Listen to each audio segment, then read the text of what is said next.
rush, adrenaline rush now. Adrenaline rush, adrenaline rush now. Adrenaline rush, adrenaline rush now. Adrenaline rush, adrenaline rush now.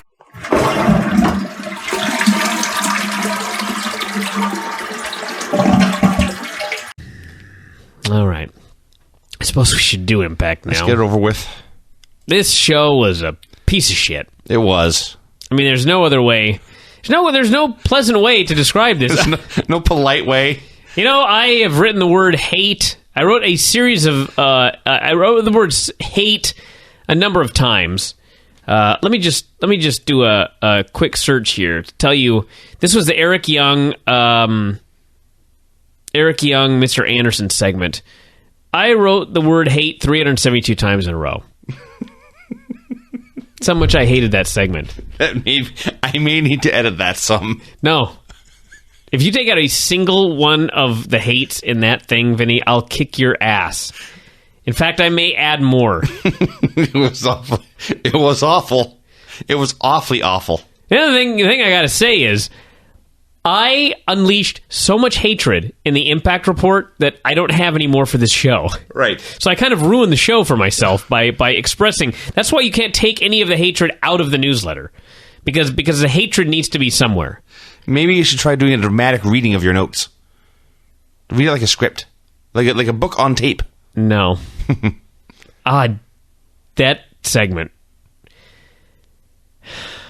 Bischoff got served. That's exactly what I wrote. Mm-hmm. Yeah. So, that took 20 seconds. Then, ODB and Velvet Sky brawled for 7 minutes. That's like 3 Impact matches. He got served. I don't want to talk about it anymore. Now that the show's over, I'm really starting to think about this. Mm-hmm. When you know what the documents were, why was he served these documents? I don't know. There is no logical reason, Brian. This fucking show. It makes no sense. So, yes, apparently Velvet had been about to do a bikini shoot when ODB attacked her. So they're having this brawl. Velvet is wearing just a long t-shirt with a bikini underneath. During this segment, we heard the following words. Douche. Crazy bitch. You stupid bitch. Am I missing anything here? Whore. Repeatedly. Yeah, repeatedly. I believe they said skank, although I may have mixed that up from prior Impact segments. Sure. So they brawled in the back. They brawled into the arena. The cameraman ran up to them. I almost threw up. I don't know what they said here. Something actually got bleeped. They actually got R-rated in their dialogue. Probably fuck. We were told that... Or midget. We were told that ODB blamed Velvet Sky for being fired. I don't know why she feels this way or why we should care. What is she correct? It's possible. Cameraman got beat up. Velvet Sky is a bad wrestler. Then we put her in a brawl, and all she can do is throw barefoot kicks and knife edge chops. Jesus Christ. So then they got down to ringside, and ODB attempted to embarrass Velvet, the bikini model, by stripping her to her bikini. In a segment that started out with her in a bikini shoot. Yeah. And Velvet Sky threw her hands over her chest, at which point your wife, who had been drinking wine, said, "Oh, my boobs are showing." Yes. So after all this, 7 minutes of this brawl, everyone, ODB throws her on the mat and covers her and counts a pin. Yeah. She hated her so bad she wanted to pin her. She wanted to get a pin fall in the middle of the ring. She was so mad. So then ODB left, and then I wrote, Miss Tessmacher hits the ring for the save. Then I thought, what kind of save is this? She waited until the threat was gone, and then went into the ring for no reason. This segment went 7 minutes. Uh-huh. Imagine, if you will, if you had not seen this segment, a brawl between Velvet Sky and ODB that lasted for 7 minutes. Nobody ran down to make the save. There were 2 security guys who ODB beat up. They brawled to ringside, and at one point, there was an Irish whip in the crowd. Oh, God. Irish whip my God. In the crowd. Velvet had to take the Irish whip into the guardrail and make it look like it hurt, and she failed. Oh, did she ever. God. And that led to the aforementioned stripping down to her bikini during a bikini shoot, which the bikini-clad woman found appalling. And then the pinfall. This just sucked. So then Ken Anderson came out dressed as Sting. He promised a famous competitor from Sting's past and went to the back. Now, the show, I don't have anything else to say about that, but this show opened with Eric Bischoff getting served in the parking lot. Then we had the brawl. Then Anderson came out. Then there was more Eric Bischoff. He was on the phone with Scott. Don't know who Scott is. As he was on the phone with Scott, Brian Kendrick appeared. Now he and Bischoff are suddenly chums. We missed one show, and I feel like a month went by. Suddenly they're friendly. He's thanking Bischoff for the opportunity. He wants to wrestle Abyss again. Actually, this you're missing a very important part of this. We missed last week. Yeah. Brian Kendrick shows up and thanks Bischoff for the opportunity, and he didn't say what it was. That's what I was getting to. I have no idea what they were talking about. No. Just... There was no replay. No. Kendrick couldn't even alert us to what the opportunity was. The announcers couldn't talk about it later. Kendrick couldn't say, I want to thank you for the opportunity to have a match with Abyss, if that's what it was. I still don't know what it was. I believe he said he wanted to wrestle Abyss again. Or Bischoff said that or something. So that's what I imply. That's what I infer was that he wrestled Abyss last week and that's what he was thankful for. But if you miss an episode of Impact, they don't want you to ever tune in again. They want you to leave forever. Mm-hmm. You've betrayed them. So I think... So they punish you on the next show. Yeah, I think this ended... In fact, I know now. I was not sure at the time, but yes. Bischoff booked Kendrick versus Kazarian later. But I've mentioned this before. Impact is easier to watch if you watch it every other week. Because if you watch it every other week and shit doesn't make sense, then you go, well, I missed last week's show. Perhaps that's why it doesn't make sense. Well, the reality is it just doesn't make sense. And if you watch it every week, you realize that and you go, God damn it, why doesn't anything ever fucking make sense on this show? So I think it's better for people to just watch this show every other week. Actually, it's better to never watch this show at all. I was going to say, it's better to watch Discovery Channel. So, they went to commercial. When they came back, Eric Bischoff was still on TV. Mm-hmm. Ranting on the phone. I had to watch this twice to figure out what was going on. Something about it being a network decision or something. I don't know. Then Eric Bischoff was in the ring. Mm-hmm. This was the fourth Eric Bischoff segment to open the show, and it was 16 minutes old at this point. He called out beer money. Robert Roode's arm was in a sling. Maybe 2 weeks ago they did an angle with this. I don't remember. They didn't show a replay. There's no way we should... Unless you memorize Impact, you don't know, what happened. He was concerned they would not be able to defend the tag titles, so he's going to strip them of the belts right now. And why is that, Brian? Because rules are rules. Rules are rules. In this fucking company. Right. Rules are rules. Except in every fucking segment and match. So, before Beer Money had a chance to surrender the belts, Alex Shelley came out. He explained that his tag team partner, Chris Sabin, is going to be out with torn knee ligaments until at least 2012. That sucks. That fucking sucks. That is shitty news for everyone. So, he offered, since he was available, and Robert Roode is hurt, he offered to team with Storm to defend the tag belts against the British invasion at the pay-per-view. Bischoff said, "Who told you can do that?" Shelley said, "The network." So, what cop-out writing? This is the usual bullshit of, let's write ourselves into a corner. We have no way out, so we'll just say, oh, the network. Yeah. He wanted to team with James Storm to make a team called, you take half of the machine guns and half of beer money, you get gun money. Which, I think Motor City Beer would have been a better name. I like Beer Machine. Beer Machine, that's good too. Beer Machine would have worked. So, Storm handed him a beer. Alex Shelley said off the mic, but we can still hear him, "I hate how this stuff tastes." And he drank a little bit of beer, but mostly just poured it all over his face. Bischoff informed him, "You just made my shit list," and he left. This segment was actually really good. It was fine. And Alex Shelley cut a hell of a promo. It was fine. This was a win. Yeah. Crimson wrestled Matt Hardy. They did show clips of Crimson Twin Streak. He wrestled cold-blooded Matt Hardy with the dreaded ice pick finisher. It was a half hour in before the first match started. It was okay. Crimson won, of course. I shouldn't say of course, it's Impact. He won. He is not that good. And it occurred to me here that the two guys in the two biggest companies in America right now getting the strongest pushes are Crimson and Alex Riley. Yeah. Wrestling has passed me by. I will say that it's hard to do anything with Crimson because he's so damn green, but Matt did pretty damn good job, all things considered. Yes. The match was fine. The guy won clean. They're trying to get him over. This is how you do it. A perfectly fine segment. I give it 2 thumbs up. I absolutely, yes. Because I am, in fact, a fair man, you see. It is funny to me that they're hoping to use Samoa Joe to make Crimson a star, but that's the way it goes. If that's what they're going to do, they're doing it right. Oh my God, this segment. Is this one you hated or the other one? The actual match, but I absolutely hated this segment. But I did not use the word hated 367 times in a row during this segment. So Ken Anderson still dressed as Sting. He met with Eric Young. They talked about an epic battle. I believe that's the exact words they used. Eric Young had with Gunner. Anderson wants Eric Young to play Muta. Young was reluctant, but he eventually agreed. So later in the show, Eric Young is going to come out dressed as Muta, and they did this here to ruin their own surprise. Mm-hmm. Is this that hard? I hated this segment, largely because it sucked. That's why I hated it. It sucked. It sucked, but I shouldn't even hate it, because I should just have totally given up on TNA by now. But Jesus Christ.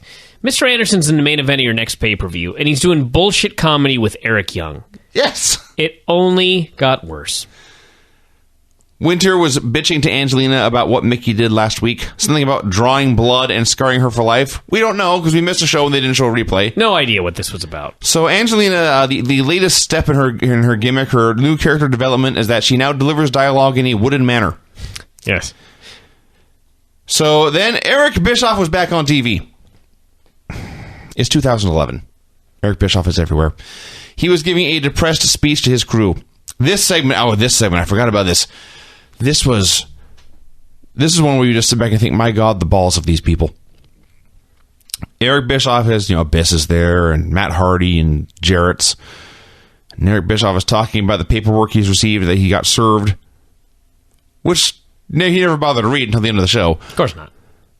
He says, their idea of what a wrestling company should be and our idea are 2 different things. Mm-hmm. And then Jeff Jarrett said, they're clueless. That's what he said. This is a real fucking segment, everybody. Oh my God. Oh my God. Their idea of a wrestling company, ours. They think everyone else is clueless. Yeah. They think they're the only ones who have a clue. No shit. And everyone else in the world is clueless. Yes. I mean, that has not occurred to you after all these years that they think that they're doing this right? Stuns me. They think they're doing this right. Despite all evidence to the contrary. Yes. The problem is with us. Mm-hmm. Wow. And then it ended. Matt Hardy had no idea what was going on. No, the best part about Matt Hardy standing there is he just had a match with Crimson where he got beat clean in an epic battle. And here we are, 2 minutes later, he's just standing there. Yep. Absolutely nothing had happened. Sure. Oh, God. Miss Tessmacher wrestled Angelina Love. 2 thumbs up. Yeah. Angelina's body weight is at least 40% saline. Oh, yeah. It's, they had a match. It was hypnotizing. Miss Tessmacher. Mesmerizing. Spellbinding. I was sitting there thinking, why, again, was this woman let go from WWE? Well, is there a reason? I'm sure there were plenty of them. Well, it was still stupid. Vinny. Okay. Think about this. Well, just move on. No, just think about this for a while. First off, think of how long Tiffany lasted. Okay. Miss Tessmacher got fired from WWE looking like she does. Yeah. There had to have been a reason. There had to have been several. Fair enough. It's just, I don't know what it was. Things like this don't happen for no reason. Okay. They don't just have a girl that looks like Miss Tessmacher and go, we got nothing for you. That doesn't happen. Because, as a wrestler, she's not very good, but is she any worse than, say, Kelly or the Bellas? No. Actually, she's not bad in the ring, except for the fact that she completely has no idea how to run the ropes, but that's not a problem exclusive to Kelly. Her. No, she's better than Kelly at running the ropes. So Angelina eventually won with the new stupidest move I ever saw. She holds her opponent as if she's about to do a reverse DDT, and then she turns it into a backcracker. So Can't just do a back cracker. You No. got to do a wacky back cracker. Visualize this. A wacky cracker. She holds her opponent A backy cracker. face up. She grabs her head and pulls her back, so she's already leaning backwards. So at that point, their back is, close to the mat anyway. Then she drops them onto her knees, which are a good 2 feet above the mat. So basically, the victim of this move drops 8 inches. The whack cracker. I'm certain I could do this move to your grandmother and not hurt her. The wacky backy cracky. So there you go. Oh, and then after this, by the way, after this stupid move that she went with, then she applied for a beat her up after the match with a cranking sleeper hold, which is a much better finisher. Yeah. Then we got a segment. Mr. Anderson against the not so great Muda. That's what they called him, everyone. Yeah. That was their idea of comedy. By the way, let me repeat. Mr. Anderson is in the main event of the next pay-per-view, which, by the way, is not a TNA B show, which is a show that does 8,000 buys. This is a show that they're going to put a lot of effort into, and so maybe it will draw 15,000 buys. Mr. Anderson is in the main event of that show, and here he is at the top of the hour in a fucking comedy match with Eric Young. Now, he's dressed up as 1989 Sting. Why? I mean, can I at least get, a logical explanation for why Mr. Anderson is dressed as a 1989 Sting? Is this tribute supposed to make Sting mad? I guess. Is it supposed to make him so angry that he wants to beat up Mr. Anderson on pay-per-view? I suppose. If I were Sting, and some guy came out in my 1989 gear with the haircut and the face paint and the whole 9 yards, I'd be flattered. He's trying to be like me. I wouldn't be like, boy, I'm going to kick this guy's ass. I'm going to be like, wow, that's pretty cool. So, apparently we're supposed to believe that Sting is just he cannot believe the temerity of this man to dress up like 1989 Sting. And by the way, I'm a 35-year-old man. I was in middle school in 1989. Yeah. I was in junior high in 1989. I was 14 years old. I'm 35 now. I was 14 when Sting dressed up like this. So they come out. If you were born the day after Sting dressed like this, you can now legally buy a drink. Yeah. 21 years. So they come out here, and Anderson proceeds to have a comedy match. If you want to call it that. He goes to one corner, and he runs to the other side of the ring, and he does a stinger splash into the corner with no one there. And he goes, oh, my chest. And then he does the same thing in the other corner and goes, oh, my chest. And then he looks up in the air and he goes, woo, like Sting. And at this point, Eric Young decides this is bullshit. This is too stupid for me. I am above this. The guy who 2 segments earlier was doing a bullshit comedy segment with Mr. Anderson while wearing 2 belts. Do you remember he had 2 belts, Vinny? He had 2 belts, and he was talking about an epic battle with a man named Gunner. Yes. This was too much bullshit for Eric Young. He goes to leave the ring, and Anderson proceeds to slap him. The guy who wears a shirt saying, I love tag teaming. So he slaps him. They proceed to have a match, at which point Mike Tenay tells us that we should not underestimate Eric Young's ability. After all the fucking years of bullshit, now we're supposed to take this guy seriously. And then, in the middle of this bullshit match, when I read the spoilers for this, that Eric Young blew mist and won, people tried to defend this bullshit by saying, but there was interference and he used mist. The interference consisted of Gunner running down and distracting the referee. Gunner did not distract Mr. Anderson. Mr. Anderson kept wrestling. He kept doing moves, at which point Eric Young sprayed mist in Mr. Anderson's eyes, he rolled him up, and he pinned him. Eric Young pinned Mr. Anderson while doing a great Muda gimmick, as Mr. Anderson was playing Sting from 1989 en route to Mr. Anderson's title match at the next fucking pay-per-view. This was the dumbest thing I've ever seen. I can't argue. I mean, this was like the dumbest thing I've ever seen in my life. He got pinned by Eric Young. When the interference, in fact, was a man named Gunner, who I believe was trying to attack Eric. He was trying to help Mr. Anderson, and he still got pinned. You know, I've seen a lot of stupid shit on Impact. Not anymore. This was dumb, even by Impact standards. I cannot think of anything worse. Seriously, somebody find me something dumber than this, because you won't be able to do it.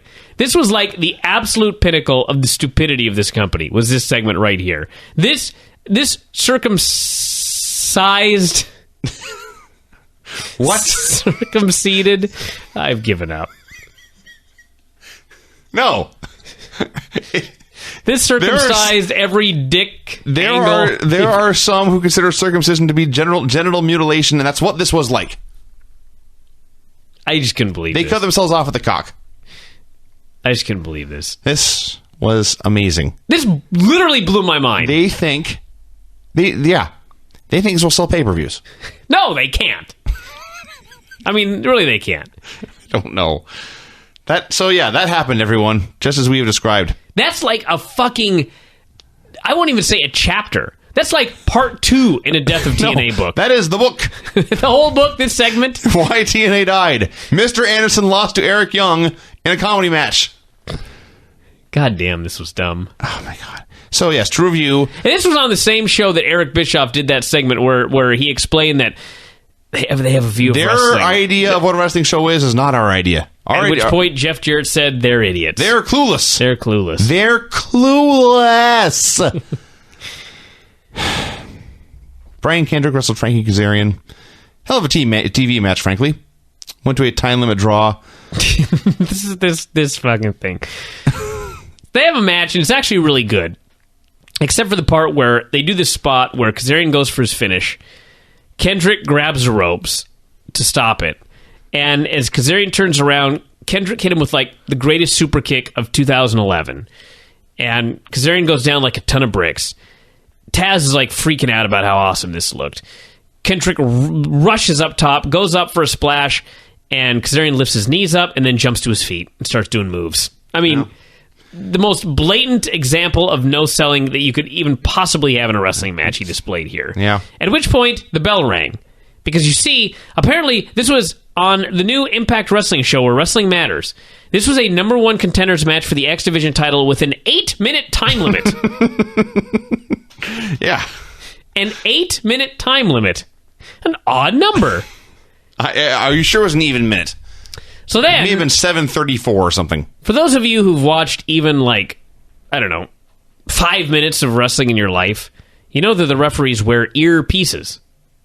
Well, they bring out the biggest fucking pair of headphones I've ever seen to put on Earl Hebner. Like Alexander Graham Bell used these when he made his first telephone call. These things are like the size of woolly mammoth ears. And they strap these to Earl's head, and Earl has received a message from Eric Bischoff. Eric Bischoff, the man who hates and wants to destroy the X Division. What does Eric Bischoff rule after this number 1 contenders match? Which, by the way, if he hates the X Division, why did he even sign a number 1 contenders match? Why not just ice the title after Abyss won it? Why not just fire these men? So, Eric Bischoff, who hates the X Division, agrees to 5 more minutes. At which point, Abyss ran in and beat up both men and left them for dead. Yeah. Then he cut a promo into the camera. His new gimmick is that Abyss, the monster Abyss, the inhuman savage, he is now a philosopher. Mm-hmm. He quotes Sun Tzu, says something about how no nation benefits from prolonged warfare. Word. Then he says, the X Division is dead. And the instant he got to the second D in dead, they cut away. Of course. They had to have ODB and Velvet Sky brawl for 7 minutes, but they couldn't give the viewer time to let Abyss's dialogue sink in. Yeah. 7 minutes of brawling, and they couldn't give us 7 seconds here to reflect on Abyss's wisdom. AJ called out Bully Ray. They jibber-jabber back and forth. Ray called Dreamer a horrible tag partner, and Taz, who I believe is a babyface, just mutters, "That's true." So they told penis jokes for a while. Yes, in 2011, they compared penis sizes. Yeah. I'm not making that up. That's what happened. AJ challenged him to a last man standing match. Bully Ray gets in the ring, says, "You don't really want that," and he finally accepted, and that was it.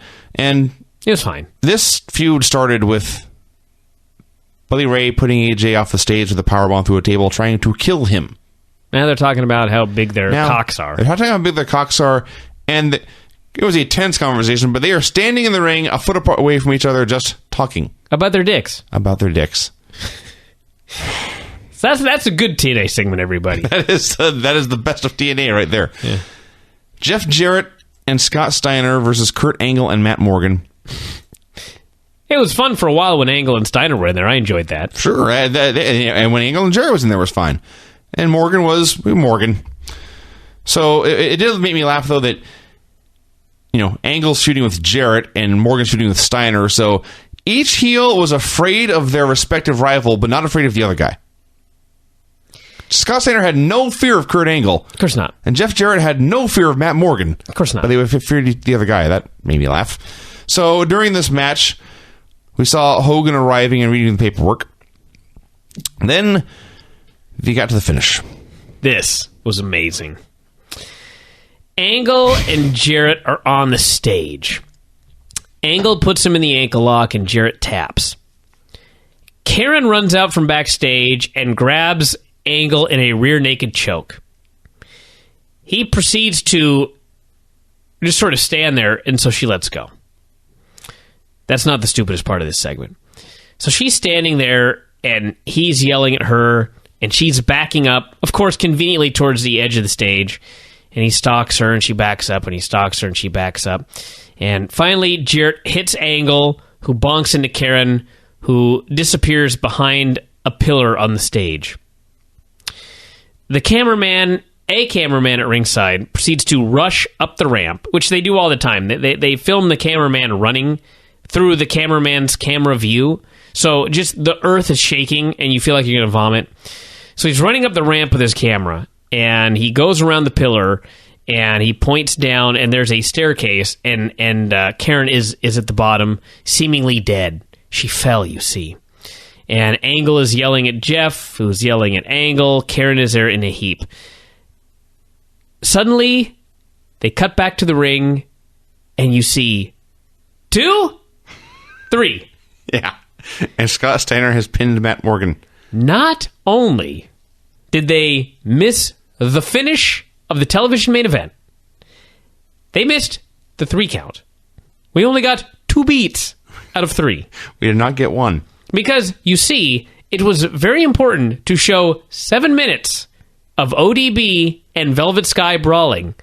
But, on a taped fucking show, they could not make sure that we saw the finish and the 3 count in the television main event. Which, I might add, is setting up a pay-per-view match. That was amazing. This was like a Hall of Fame impact when I look back on it, as far as just stupid shit. This is the worst program in the history of the earth, I wrote at this moment. When they missed the fucking finish of the television main event on a taped show! On a taped show. So, Scott Steiner... It was taped Monday, everybody. They had 72 hours to put it together. Wednesday, and all day Thursday. Yeah. No, it's good enough, folks. Slap it together. It's good enough. Put that shit on the air. It's good enough. Fuck you, people. So, we're not done yet. There's more. So the match is over. We can now all concern ourselves with the safety of Karen Jarrett. You know who was not concerned?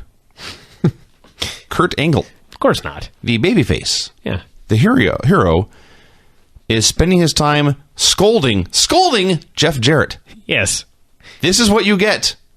You stupid son of a bitch. You stupid son of a bitch for getting her. She never should have been involved, Jeff. He thought this was poetic justice. Yeah. He thought that this is a lesson to be learned for Jeff.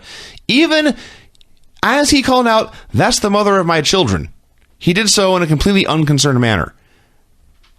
What an asshole. What a colossal asshole Kurt Angle was here. Yeah. So, Jeff screamed at Kurt. Kurt screamed at Jeff. They put Karen on an ambulance, wheeled her to the back, and Taz and Tenay were very concerned for her safety and her condition. And then Hulk Hogan came out. Hulk Hogan came to Impact for the last 5 minutes. So Hogan and Bischoff were in the ring. Bischoff, this had to have been the 74th time he was on TV. He ran down Foley for a while, said he was good at nothing but talking and running around with a sock. Hulk said the paper he held put no fear into him. They cut to a shot of Brooke or his wife, I can't tell. She appeared to be having a ball. No concern at all about the stress that her man was going through.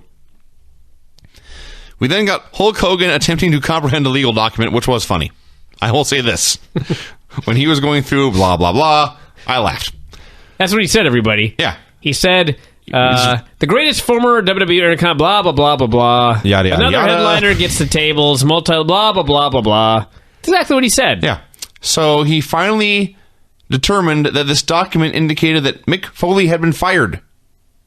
Eric Bischoff was stunned because in the 2+ hours since he had been served, he had not bothered to read the paperwork. He read the paperwork. He determined also that Mick Foley has been fired. He grabbed the microphone and said, "This is the happiest day of my life." And at the F in life, not the E, the F in life, the show ended. Because, you see, we had to see 7 minutes of Velvet and ODB brawling. They had to squeeze Eric Bischoff's line in there and did not have time to show a replay of the finish of the main event. Okay, this is the new worst Impact I ever saw. And I say that even though there's a lot of good wrestling. Yeah. This show is shit. I just love that This show is wet shit. They spent so many months building up this big angle, and they finally do the big reveal of Mick Foley as the network executive. Remember how long they kept talking about the network, who's the network exec? And they finally revealed the network executive is Mick Foley.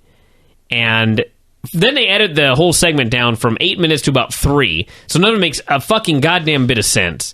The very next week, Eric Bischoff is on television, still in control, and then 2 weeks after that, they announced Mick Foley is fired.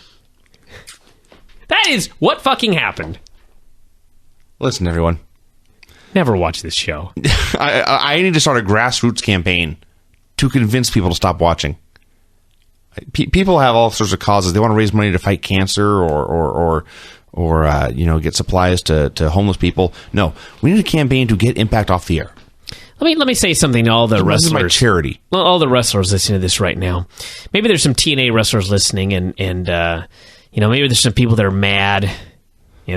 Listen, I realize that you're employed by TNA right now. I realize many people are, but seriously, let this company die, because you know what? Something will spring up for you. It always does. It's almost guaranteed. If TNA goes off the air, Spike is going to go, the show did do a 1-1 every week. Wrestling's cheap programming. Let's fucking, somebody will come around. Maybe it'll be Ring of Honor. Maybe it'll be Dragon Gate USA. Maybe it'll just be a new Urban Wrestling Federation. Who knows? Maybe something will spring up out of nowhere. Something's going to come up, and you can get a job there. And you'll like life better. You cannot possibly like life right now. I understand. You cannot be proud of your work. I understand the paychecks are cool and all that, yeah. but something will spring up. It always does. What is TNA right now? It's WCW sprung back up again. And if TNA dies, another group is going to spring up, and hopefully these people won't be so goddamn stupid that they hire the same dipshits that killed WCW. That's what you need to hope for. Okay, so I don't even feel bad anymore about saying that. Just let this show die. Let somebody else pick up the pieces and start all over again with a new name and a new writing crew and a new management group. Just let somebody with a clue do this for a while. Yeah. Because this is just beyond hope. This cannot be saved. This is just so far beyond salvaged. hope. It literally cannot. It is far past the point of no return. There's just no hope for this promotion. Just let it finish burning to the ground. It's a disaster. I'm just going to read these last 2 quotes one more time. Their idea of what a wrestling company should be and our idea are 2 different things. They're clueless. Yeah. I can make that up. Let's play a song, everybody. Let's leave you with something that's actually good. This song here by Garrick, whose last name, I swear to God, is Great House. Here we go. This is entitled Dog Shit by the Wu-Tang featuring Old Dirty Bastard. She flew in like calm breeze. Tall brown skin, her weave like palm trees. I went cocoa nuts. Dip my donkey between your donut. Don't want it if it ain't no slut, bitch. And then it gets gross. Wow. Yeah. Well, you got half your shout-out worth, buddy. It was free. All right. Who was better, you or Todd Martin? Oh, Todd. To the back! So there you go.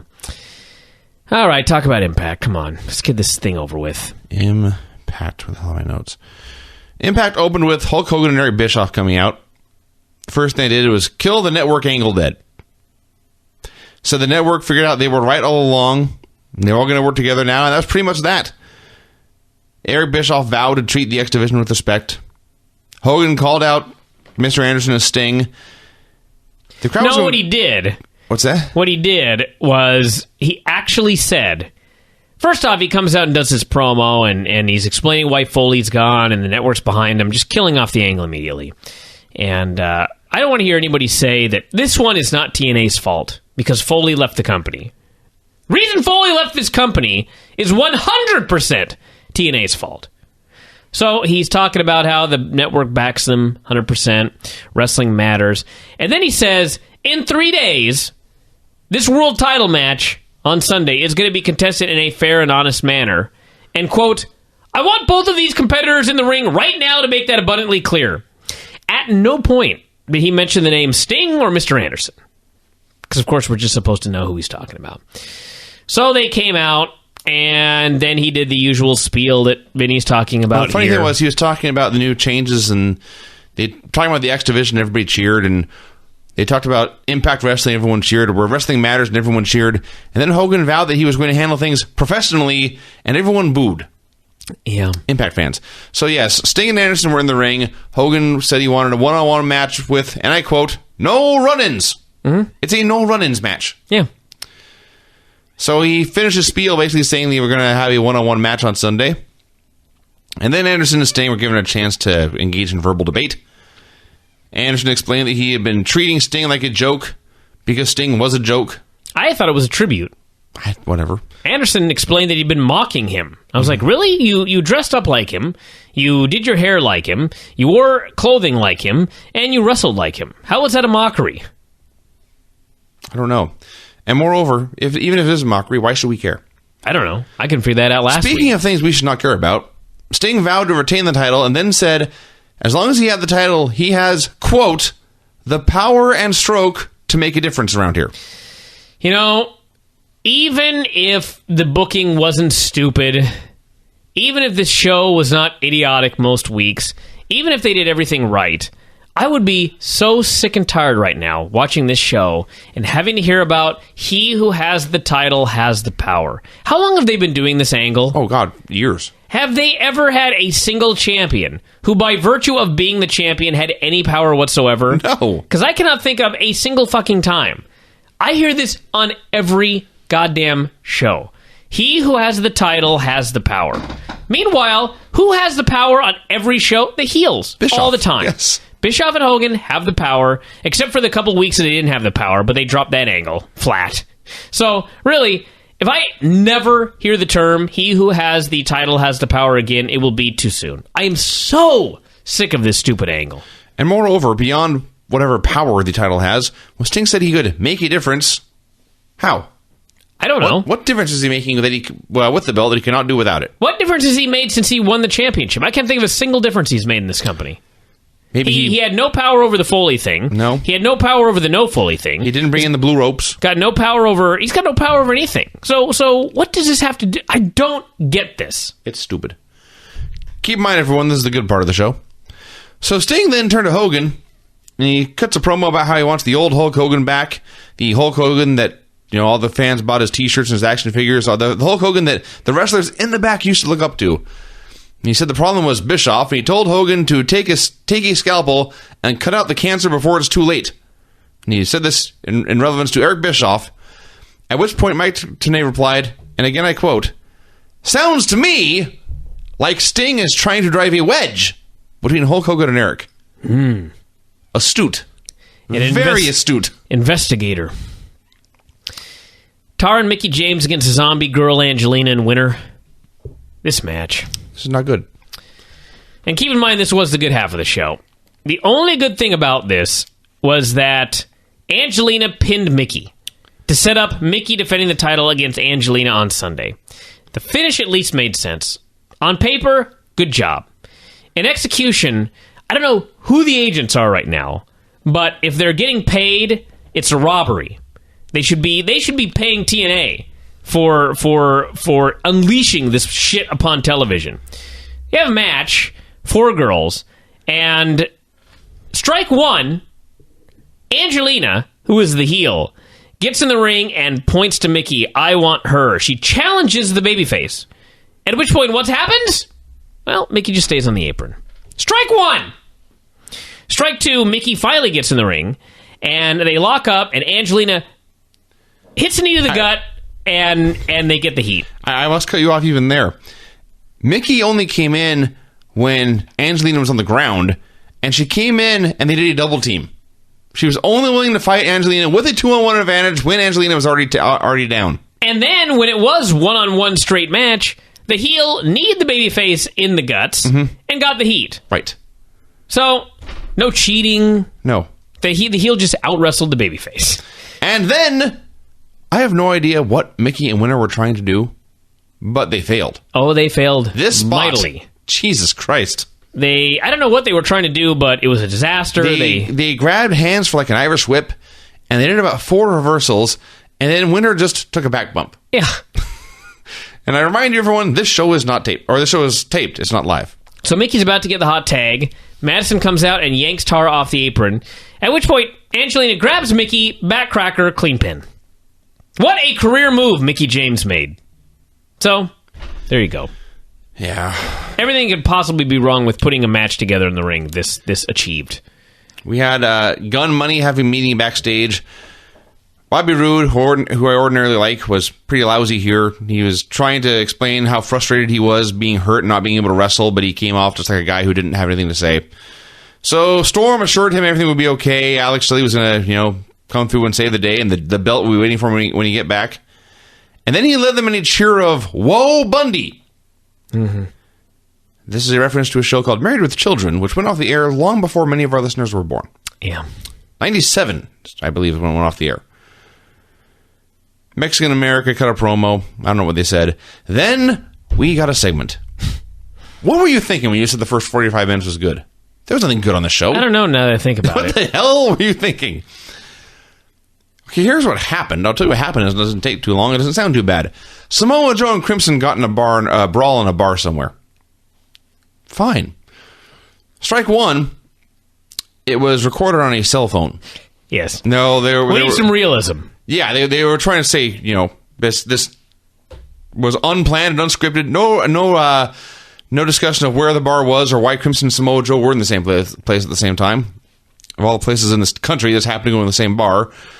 And yes, they had cell phone footage. It was completely unwatchable. All you saw was shaking like you wanted to vomit, and then Joe and or Crimson would flash on the screen, and then there would be more shaking. And that was actually the good part, because the audio of this, they bleeped out every swear word, and I believe the swear words came whenever anyone in the bar exhaled. This was terrible and chaotic. I'll see if I can find it on YouTube and send you the link, and you can play it on the air. You'll understand. Actually, you want me to play the audio of if you this got the audio, play the audio, because the audio was, well, not the best part, but... Patriots? Is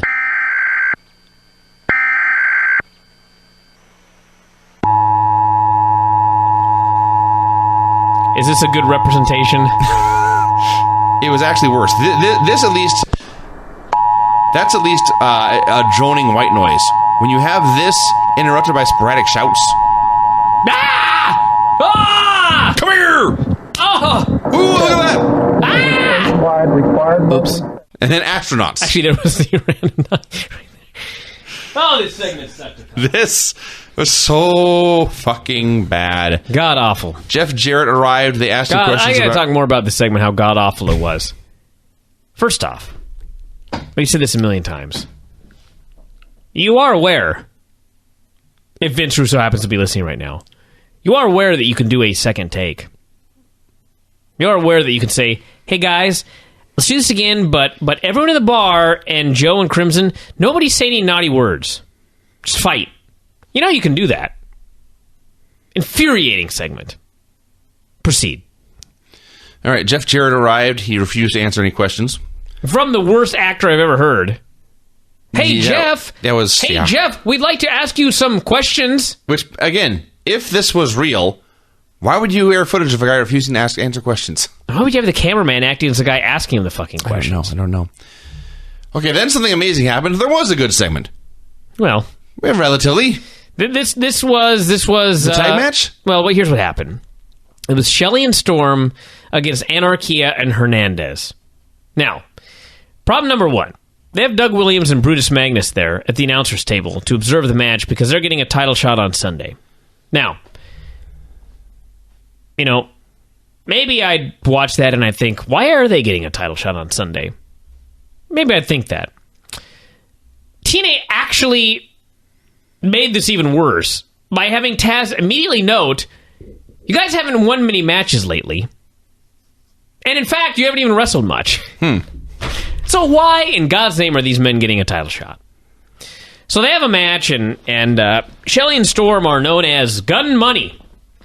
Because, of course, these writers are too fucking stupid to even think that in the team of Beer Money, Storm is the beer guy and Rude is the money guy. So, Beer Machine, maybe? Which to me sounds better than Gun Money, but I don't know, it's just me.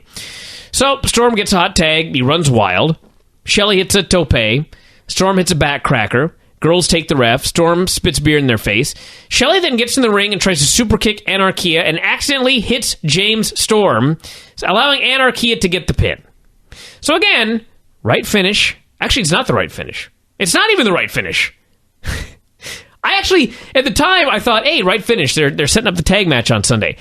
Only to realize Anarchia and Hernandez are not getting a title shot on Sunday. The British Invasion is getting a title shot on Sunday. Anarchia and Hernandez are not. And in their first match ever, Shelley already fucked up and cost Storm the win. Okay. I thought the title match on Sunday was a four-way with Mexican America and Inc. already in there. Didn't Anarchia ask why they weren't getting a title shot later in the show? You did. That's why I was confused about that segment. Huh. Well, that does change things. Well, the idea, though... Because Let me find out what the goddamn fucking match is. I assume Shelley and Storm are winning on Sunday. So the idea of Assume showing... nothing. True, but... I didn't mind them fucking up their first match because it was their first match together. They don't have the same chemistry other teams do. And we don't know if Beer Money can trust Alex Shelley or not.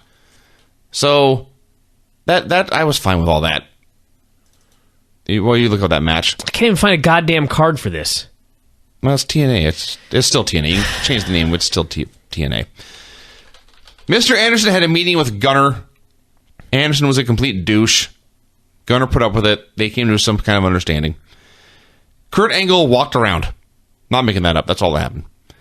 Then we had the segment. British Invasion versus James Storm and Alex Shelley. That's it. That's it. That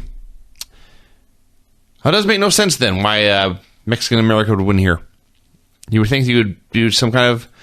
They could have done a million things and done the same finish, but have British Invasion win. Could have made a 6-man or an 8-man or even singles, but whatever. So, Mexican America stormed into Hogan's office. They demanded to know why they didn't have a title shot. He told them to fuck off. A very long Kurt Angle Jeff Jarrett video. The highlight of this was Angle saying that every time Jarrett beat him, it was dirty. And then we saw Jeff reversing a cradle and pinning Kurt clean. As they said this was the best part. Literally, as Kurt is saying that he has never beaten me without outside interference, literally as he's saying that, they have a shot of Jeff Jarrett pinning him with a cradle clean. It was amazing. So after showing all this, the point of this was these two men hate the fuck out of each other and they're going to fight to the death on Sunday. Immediately after showing this, the two men came to the ring to talk it out. Yeah, chit-chat. Jarrett said Karen wouldn't be there on Sunday. Then, oh God, the show. This show was awful. It sucked. This show was horrendous. After this, Jarrett turns to Kurt Angle, his arch rival, whom he is going to fight to the death with in 72 hours, and starts to kiss his ass. You're the best wrestler. You're the best in-ring wrestler I've ever seen. Yeah. WWE made a huge mistake letting you go. I was happy to step aside and let you be the centerpiece of this company. Which was hilarious, by the way, because Kurt, of course, has always claimed, oh, they didn't let me go. I quit. Yeah. So then he said Kurt wasn't grateful. So Jeff started taking all his stuff. He took his wife. He took his kids. Then he decided he had to become a better wrestler than Kurt. And then said the only thing he left to do was take the gold medal, which I had completely forgotten was on the line. So I guess if I cared about that, I would care about this. So Kurt said, thank you for taking Karen out of my life. He rambled on for a bit, and then it ended. He didn't say anything important. I like that I thought it was a great segment, actually, as far as both guys giving a reason to want to fight each other. Although, this should have been like the first... This should have been done 4 months ago. The beginning of the fucking feud to set up a wrestling match, as opposed to doing a bunch of stipulation matches, including cage matches and everything else, and it culminates in a wrestling match. And maybe not standing face to face, calmly discussing it like rational human beings. Mm-hmm. I'm so mad at you that we're gonna grapple. You nearly killed my wife, but by God, I want to put you in a hold. Stupid. It was, however, a million times better than the next segment. I thought this segment was awesome. Until the day I die, I will never understand why anyone would ever, ever, ever cheer for this, I was going to say woman, this thing called ODB. She was ranting on about Velvet Sky and how phony she is and how she hates makeup and false eyelashes and whatever. Meanwhile, she's wearing makeup and colored contact lenses and has enormous fake tits. Yeah. I think she said it's not about fake tits either, did she? She may have. I don't know. I know that Velvet actually used the term, quote, fake tits on the show. That's what she said, yes. Yeah, midget is banned, but fake tits is okay. That's fine in my life, too.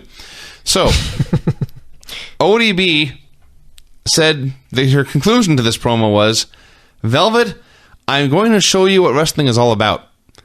Then she grabbed her fake tits. You forgot bitch. I stand corrected. I'm going to show you what wrestling is all about, bitch. Yes. And then she grabbed her giant fake boobs and shouted, BAM!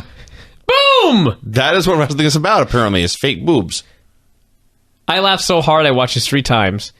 And it concluded with somebody whose name I should probably not mention because, not that there's anyone else in the house, but she said, is that a guy? At which point you responded, and this is a quote which you can confirm you actually Absolutely, said. Yeah. I would do many guys before I do her. I stand by that claim. Said Vincent Aaron Verhei on June 10, 2011. Yeah. That's what we said, everybody. And now I just said it, goddammit. Now we're going to get drops. Whatever. Don't care. I'm not denying it. I haven't changed my mind. Oh my God, the show. I just saw the next segment. What on earth made you say the first 45 minutes is good? I don't know. I was wrong. Kazarian and Kendrick were playing, I don't know, Scooby-Doo or Ghostbusters. They were going backstage trying to find Abyss. They had a stick.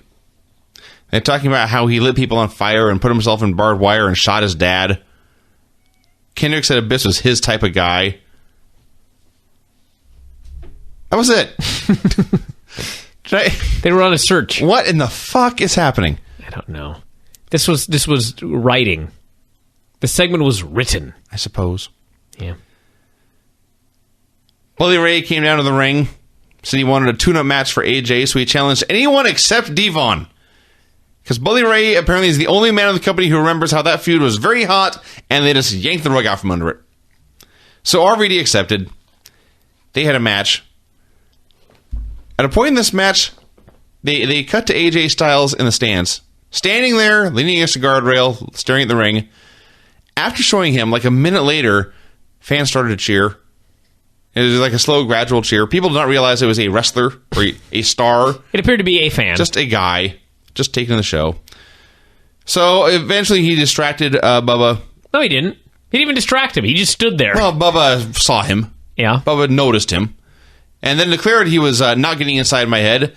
And then RVD ran wild and hit the 5-star frog splash and pinned Bubba Ray. You know the best part of this was? These people are so goddamn stupid. If you're going to do a distraction finish, then the distraction must lead to the finish. You know? Mm-hmm. First off, this finish was stupid. But let's just say that you want Bubba to be distracted by AJ to lead to the finish. Okay, so AJ distracts Bubba. Bubba is looking at him and yelling at him and not paying attention to his opponent. And his opponent sneaks up behind and cradles him and pins him. He catches him off guard. Of course, that's not what happens in TNA. AJ comes out and distracts Bubba. So Bubba starts yelling at him as RVD is downselling. Does RVD get up and cradle him? Of course not. Bubba yells at AJ for a while, and then he goes over and he picks up RVD. He's back in control. And he picks up RVD and he sets him up for a pile driver. So he's right back where he was before any distraction occurred. He has not missed a beat. And at that point, RVD gives him a backdrop. Then RVD goes up top and hits Frog Splash for the pin. So the distraction in no way led to this finish. And RVD pinning Bully Ray was supposed to set up Bully Ray versus AJ at the pay-per-view. Yeah, Rob's not on the show, is he? I don't think so. I don't know who it will be against. Preposterous. Velvet cut a promo. This was where she said fake tits. She did not deny that she had fake tits. She made fun of ODB for constantly scratching her crotch. She made fun of ODB for what she says, and then she just looked in the camera and said, and I quote, lame. Yeah. She understated it, but she was right. Showed footage of Kurt Angle visiting amateur wrestlers in the UK. They talked about how he's going to try out for the Olympics. At 43. This is a fool's errand. There's nothing that can come here. All right, I'm just going to read my next bit of notes here verbatim. This is in all caps, by the way. Kendrick and Kazarian find Abyss, who is reading. They stand there and listen. Abyss does his monologue, challenges them to a match. Kazarian and Kendrick debate his motives. This is the worst build to a match ever. You know what happened in this segment? They find him. He starts reading from... Actually, no, that's not true. He found them. All right, fine. He found them. He jumped out behind them. He starts reading from Art of War, talks about the X Division being dead, blah, blah, blah. Eventually, after reading for like an hour, he challenges them to a 3-way at the pay-per-view. And at this point, I wrote, yes, the heel challenged 2 men. No sooner do I write that than Frankie Kazarian is like, this guy's an idiot. He just challenged the 2 of us. Yes. No shit. The fucking idiot is the guy who wrote this fucking thing. This is a terrible show. Oh my god. How close were we to the end? Well, ODB and Velvet went about 6 hours. ODB, they said, is not officially under contract, so she gets no entrance. She was not allowed to come down the ramp, they said, and she got no music because she's not under contract. She just gets to wrestle on national television for, as you noted, 6 hours. Yes. These 2 girls kicked the fuck out of each other. There was a point where I was certain it was on. There was no working left anymore, and things calmed down. So somewhere in this 6-hour ordeal, the announcers needed something to talk about. They opted to discuss the Impact Wrestling fantasy game. And I had not done this before, but I happened to go to the Impact Wrestling fantasy page and look at some of the scoring. And so the idea is you pick a crew of wrestlers, and whenever your crew does something, you get points, and whoever gets the most points wins. Fine. Here are some of the ways you can get points. Appearing in a match, 5 points. Clothesline, which is spelled Closeline. Clothesline. That's only 1 point. First person or group of people to enter the impact zone, 10 points. Getting the pinfall, 1 point. Because wins and losses don't matter. Hitting a referee, 20 points. You can pin 20 men or hit 1 ref. In-ring mic session, 10 points. Interrupting a match, 10 points. Referee getting hit, 20 points. Turning on an ally, 10 points. Of course. Using a chair in a match, 3 points. Using a rare object in the ring. Rare object? That's what it says. A dodo bird? A red steak. Fuck. 10 points. Oh my god, this show. This is everything. What's amazing about this is they went out of their way during this match to start talking about the TNA fantasy game, to plug it. I guess because they're hoping it will make a little money. How about plugging your fucking pay-per-view? I don't know. Involved in a non-scheduled fight outside the ring, 10 points. Kidnapping an audience member, 10 points. Repeat this. Kidnapping an audience member. Yeah. They are endorsing flagrant illegality. This show sucks. This show can lick my balls. So, Velvet is getting beaten on repeatedly for hours. And then finally she just grabs ODB and DDTs her and pins her. Well, no wonder ODB's not under contract. She sucks. Stupid match. Stupid. Everything about this. Stupid. Eric Young and Sting had a meeting. Sting wants Eric to put aside the comedy for one night and be a superstar. Then Eric made a lame joke. Sting rolled his eyes, looked to the heavens for help, and walked away in exasperation. Sting somehow is channeling us. They had an awesome deal here where... Is that what you want to call it? They had clips from Explosion. What is Explosion, you ask? Well, for the 8 of you that watch it, no explanation is necessary. For the rest of you, it's a internet show, and it also airs overseas. So they shot an angle on this, and the good news is they show the angle on television here. The angle was Mexican America beating up Devon, and the Pope made the save. Fascinating. So they show us this thing, and I'm like, at least they showed it to us, because, Devon's going to do an interview next, so it's good that they showed us this so that the interview there would be context to the interview. So, let me repeat. The angle is that Mexican America is beating up Devon, and the Pope makes a save. Devon then proceeds to cut a promo in an alternate universe, where he begins to speak of how him and the Pope are totally fine outside the ring. But he's not happy with Pope trying to bring his kids and his family into this. Segment over. What in the fuck did that have to do with what they showed us? I'm going to read my own notes again here.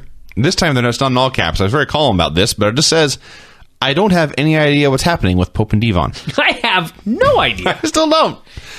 They showed an angle where the Pope saved Devon from an attack by Mexican America, which led to Devon cutting a promo about him and Pope being friends outside the ring, but he's not happy with Pope trying to bring his kids and family into this. What kids? What family? What the fuck? Is this a time machine angle from 8 months ago?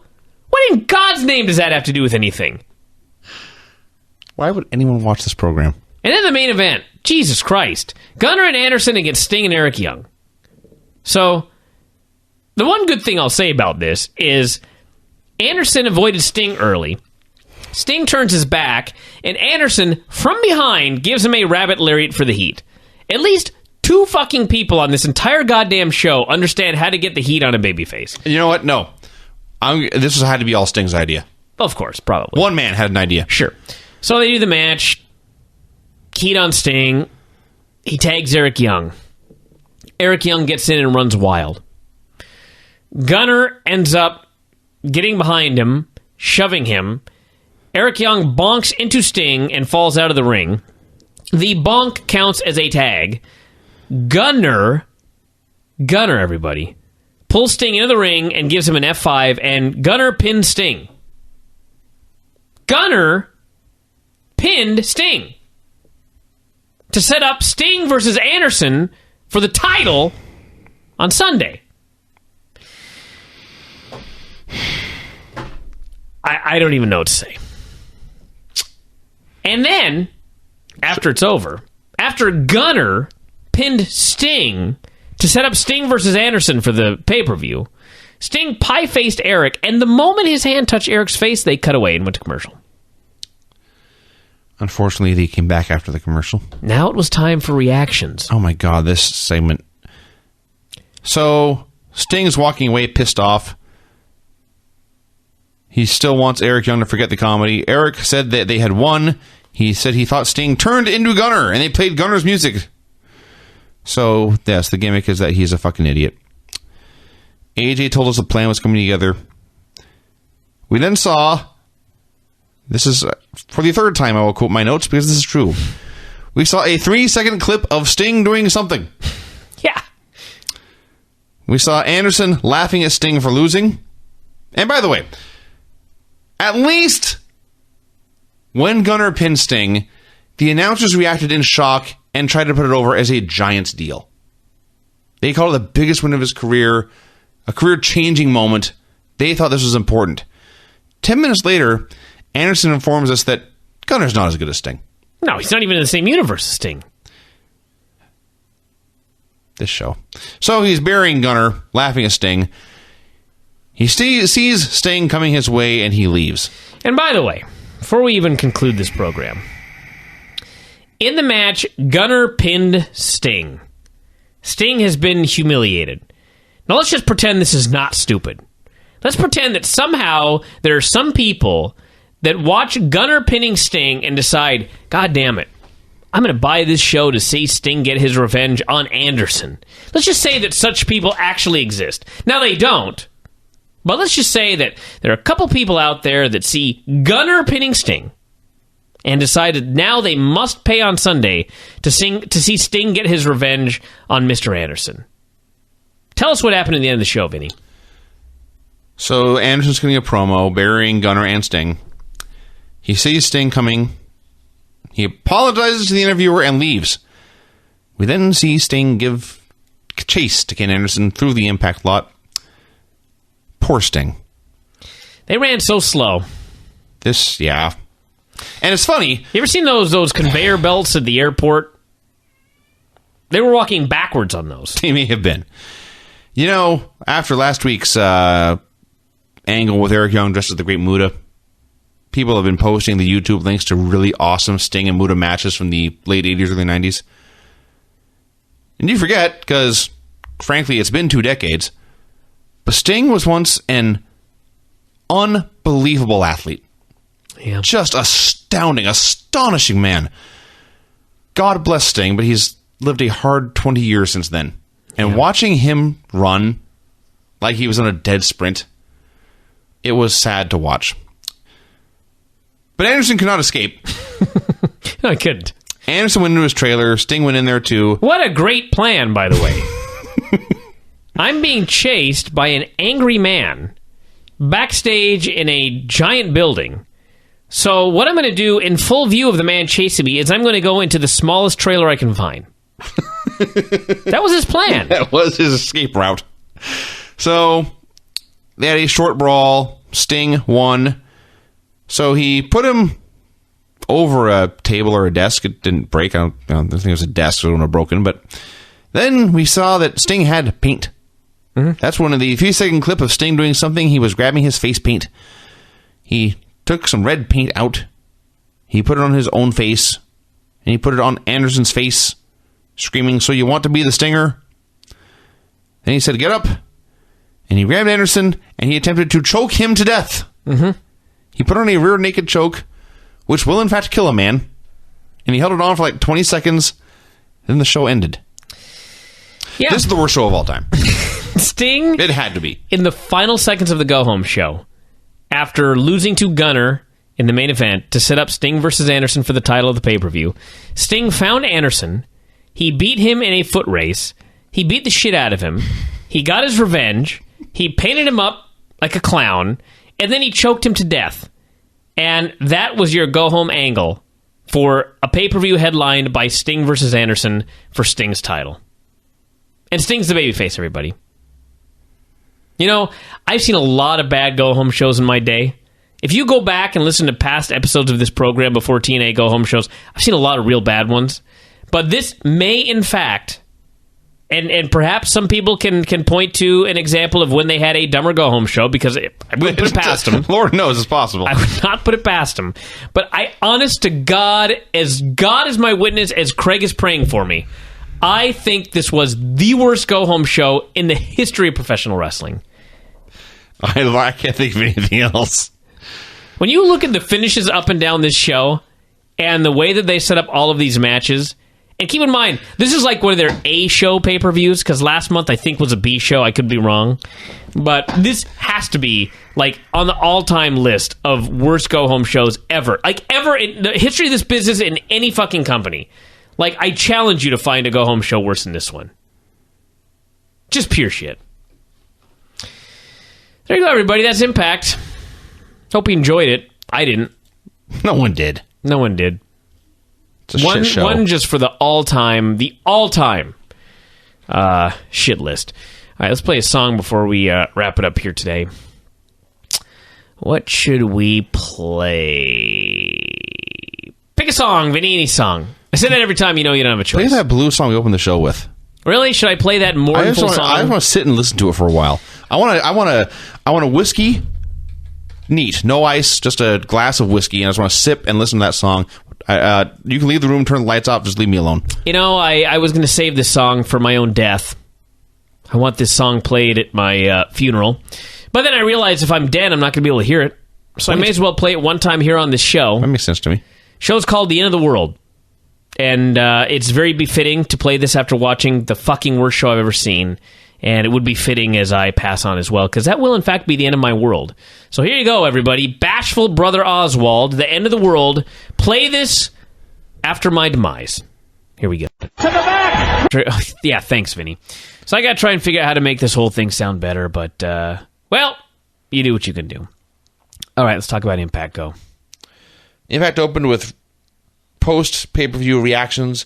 Bubba Ray was talking about AJ, said, man, that kid's tough. So apparently, even though AJ lost, he's still impressed Bubba Ray, and I guess that feud's over. I actually thought this was great. Actually, yeah, it was. Bubba did a great promo here, putting over this young fella, talking about how he took an ass whipping, but kid gave him all he could, and now he was going to go out and douse himself, he said, in Jack Daniels and get some strippers. Yeah. Jarrett vowed it was not over. Their final match with Kurt Angle would not be the final match. Angle vowed to win his 6th Impact Championship. Anderson bragged about beating Sting. And then the most fascinating thing, Sting turned to the camera and said that Anderson hit a low blow right in front of the referee. Mm-hmm. Sting is also tired of Impact's bullshit. By the way, when Sting did that, and I thought, oh, maybe they're doing an angle out of this. Hopefully they follow up on it. They didn't. No, he mentioned it here. Never heard about it again. No. So Anderson came out to the ring for a promo, wearing jeans, a t-shirt, and sunglasses, looking like a complete geek. He had a Pop-A-Shot up there and a table with some snacks and a pinball machine. And looking back, the work some poor fuckers had to do to get all the shit into the ring and out of it for no reason. I guarantee they spent more on this than they spent on Jesse Neal last month. Yes. So he announced he was hosting an asshole championship reception. This promo, by the way, was edited, clipped, for time, I presume. Said he needed no friends, so he was having a party by himself. Said there were 5 important people to him, his niece, his wife, and then me, myself, and I. And he's rambling on for a while when he's interrupted by Gunner. And his music plays, and Gunner appears on screen, and all I can think is, they must know how stupid this looks, right?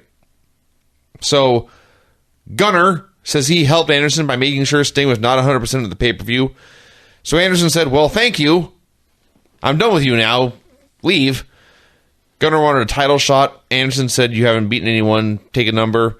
He tossed a beer in Gunner's face. So Gunner grabbed him and basically hit a rock bottom through the table. They played his music again, and they did everything right here. But the problem is, his name is Gunner. Yeah. Perhaps I'm wrong. I've been wrong before. But there's no way you can make a guy a star when his name is Gunner. Well, I don't know. I mean, I'm trying to think of a good example. I'll wait. You know, Christian. Better than Gunner. Edge. Edge is much better name than Gunner. Dude, he's named after A weapon. a noun. I guess Gunner could be. Is that a noun? Edge? It's yes. Okay, yeah. He's named after a noun. I guess Gunner is as well. I suppose. You could be a gunner on a ship. Anyway, point is, even though Gunner was involved in this, just the idea that, oh my God, Gunner was fine here. Gunner did a totally fine job. I have no problems with... In fact, Gunner did a better job than Mr. Anderson on this entire show. Well, duh. I like Gunner. I just think, for God's sake, he just needs to be repackaged. Is Gunner a first or a last name? It's his only name. Like Prince? Yeah. Gunner. Or Goldust? Gunner. He's just Gunner. His partner was Murphy. That sucked too. I don't know what people are thinking. Speaking of not knowing what people are thinking, this next segment, Devon wrestled Hernandez. I hated every moment of this. This was an example of something I hated every instant of. So they show a clip of the Pope coming out to save Devon from, I guess, explosion or something. Mm-hmm. They show this actually like 3 weeks in a row, so yeah, they must find it important. Pope saved Devon, and they never show replays. No, so Devon had the Devon family at ringside, including his wife. By the way, 2 kids. I'd like to add that when they showed this replay, I immediately wrote down the following words. They show the angle again with Devon and Pope, who are now friends, and yes, Pope is a babyface again. Yeah. That's what I wrote down. Yes. So then what happened? So Pope came out to sit by the Devons. Papa Devon got angry. The Mexicans all ended up attacking Devon for the DQ. Pope sat there and watched until Devon's boys begged him to go help. Pope ran in, made the save, cleaned house, everyone cheered. I guess he's a babyface again. Here my notes read, what the hell is going on? Then Devon got angry at Pope for Christ knows what reason. Then Pope left and the Devon family still liked him. Yeah. A bewildering segment. So I guess the storyline is that Devon doesn't like that his kids like Pope. Shanae was talking about him being a bad influence, and we're talking about his history and why Devon might not like him hanging out with his wife. And are they suggesting that Pope is a pimp? Well, and he is pimping. Well, and That's he will the then gimmick. okay, that part I can buy, but that he will then put Devon's wife to work. Is that the story? I guess. Odd, This is stupid. It's just stupid. Completely irrational behavior by a supposed babyface. It was, however, I thought, much better than the next segment. Mr. Anderson, last seen being put to a snack table, went to confront Eric about Gunner. 10 minutes later, he's totally fine. Gunner, well, it's a table bump. Vinny, yeah. Back in the day, do you remember Diesel and Bret Hart? Yes, I do. That was also just a table bump. That's true. That is something that I remember here from 1996. Yes. That's the point, you jackass. It's not just supposed to be a table bump. This should put you out of action for days. He's back 10 minutes later, totally fine. Yeah. So, he wanted Eric to keep an eye on Gunner, since Gunner is technically still an immortal. Eric started blathering about the network. He ended up booking Anderson against Gunner in the main event tonight. Told Anderson to solve the problem for himself. At that point, fine. The network has to be like the worst angle of all time. It's tied with everything else Impact has ever done. When Anderson walked in, and he's all pissed off that Gunner put him through a table, and Eric Bischoff's response is to start talking about the network, I wanted to shoot my TV with a gunner. I just wanted to destroy it and never watch even the television again. So, anyway. Yes, Eric books the match. Anderson against Gunner. At that point, this segment... Because of the network, apparently. This segment had accomplished what it set out to do. The point of this segment was to have Eric book a match. So they stared at each other. Anderson said something. They stared at each other more. Bischoff replied. This was awful. This actually was worse than the first half hour of this show. This was worse. It was bad. Angle showed up with his kids in tow, which terrified me, but thank God they were never seen again. So Angle came out, talked about why he put his medal on the line, said he was a competitor, talked about how hard he worked for the medal, and then announced that he was going to try out for the Olympic team in 2012. Jarrett came out, who said he wanted to finish it once and for all. I could have sworn they just did that. Well, that was the point of Angle's promo. Jarrett then said that TNA isn't big enough for the both of them. Mm-hmm. Apparently not, because it's dead. So Angle said he thought Jarrett had honor for the business. What would your ancestors think? Ancestors. Those were his exact words. And he repeated it. People in England? Perhaps the Jarrett clan has been wrestling since the days of yore. Your ancestors. So... Your kin. Would have been a better word. How about just your dad, Actually, your father? I don't like kin. That could be people alive today. I like ancestors. Like it's perhaps a homo habilis. What do they think about this? Well, I suspect they would have wrestled a lot, honestly. Sure. So what would they have thought of this? Maybe it would have made sense to them. Bring a fucking subhuman in and show them this show, and what would they think? They didn't even understand how stupid it is. So Jarrett offered that if he lost this fight, he would move to Mexico. Kurt said, "Your word means nothing." These people are so stupid. He demanded a legal document. Listen, everybody. His exact words. Listen.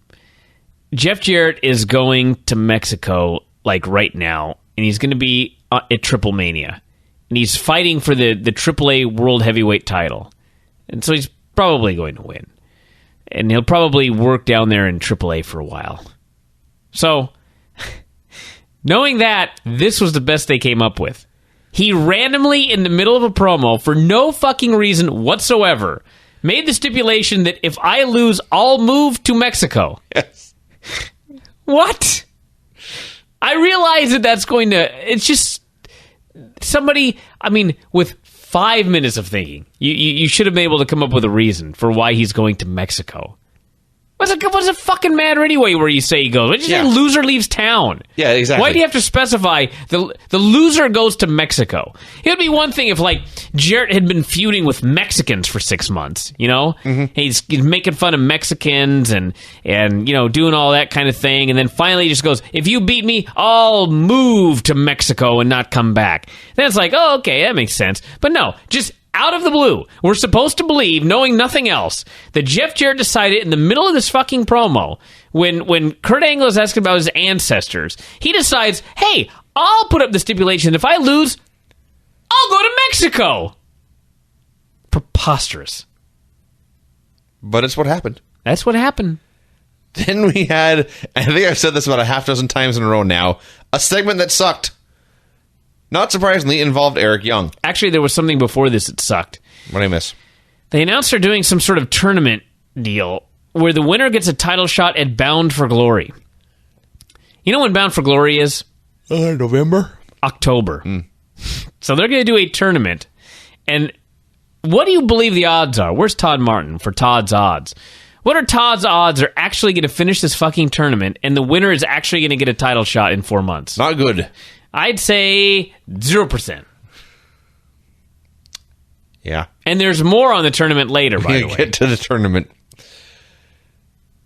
So the thing that sucked, the other thing that sucked, Eric Young tracked down Matt Morgan. Eric Young, you recall, believes he is the television champion. He said he... Who is the television champion? Well, he has the belt that was the TV belt. What happened to the TV belt? Booker T threw it in a trash can or something. No, there was a TV title. There's been a TV title for a while. Didn't he win it? He's got 2 belts.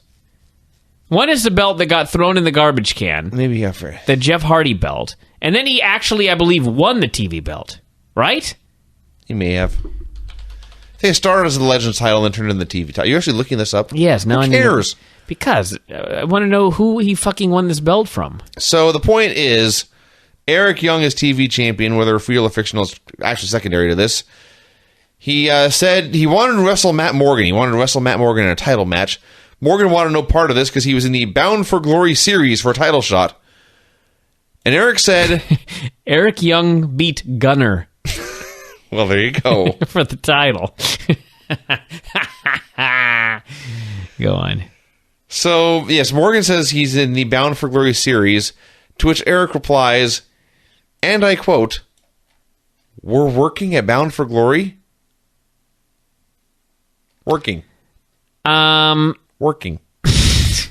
Who cares? This is what's really interesting. Okay, so you know how sometimes they have the title history on Wikipedia? Yes. It should just say, AJ Styles beat Booker T, Kevin Nash beat AJ Styles, Mick Foley beat Kevin Nash. No. Booker T declared himself the first champion after he unveiled the title belt. Then AJ beat Booker, Nash beat AJ, then we got Mick Foley. Foley, teaming with Bobby Lashley, pinned TNA Legends Champion Nash, teaming with TNA World Champion Kurt Angle in a tag team match to win the title. If either Nash or Angle were pinned in this match, they would lose their championship. Then we have Young renaming it the Global Championship. Then, one title reign later, we have it renamed the Television Championship. Then the title was vacated due to Abyss being unable to defend it after suffering a storyline injury. Then Gunner defeated Murphy and Rob Terry in a three-way to win the vacant title, and then Eric Young beat Gunner. What a disaster. Prestige. So fittingly, my notes then read, Morgan wants nothing to do with Eric's piece of shit title. Eric got Vince Russo's name in there. Morgan sent him off hunting for a TV star. Why? What did Jason Hervey have to do with anything? Can you explain this? How did Matt Morgan bring this fella into this? Eric was saying Matt Morgan was a TV star because he was on American Gladiators. I see. So Morgan said, if you want a real star... Oh, God. So he buried himself. He buried the title. Anything else he buried? Himself by being involved in this. Yeah. This entire thing sucked. So they are doing another tournament. This is like CMLL now.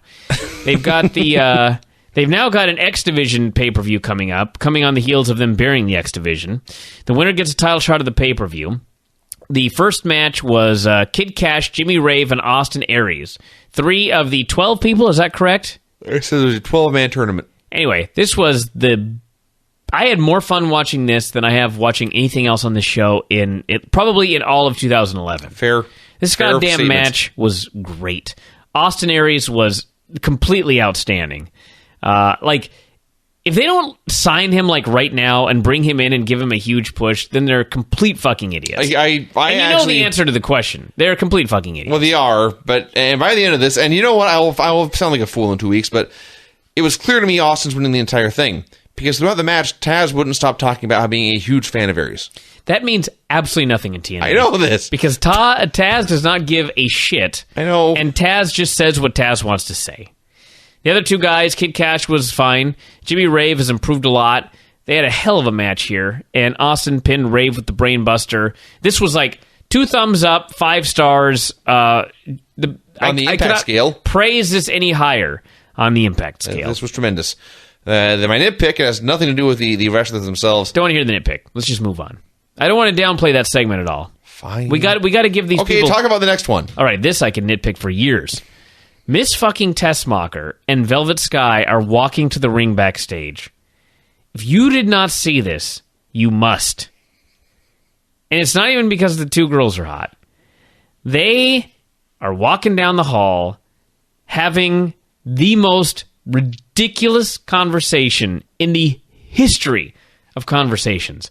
Words that normal human beings in a million years, in infinite alternate universes, no real human beings ever had this conversation anywhere, or anything even remotely approaching it.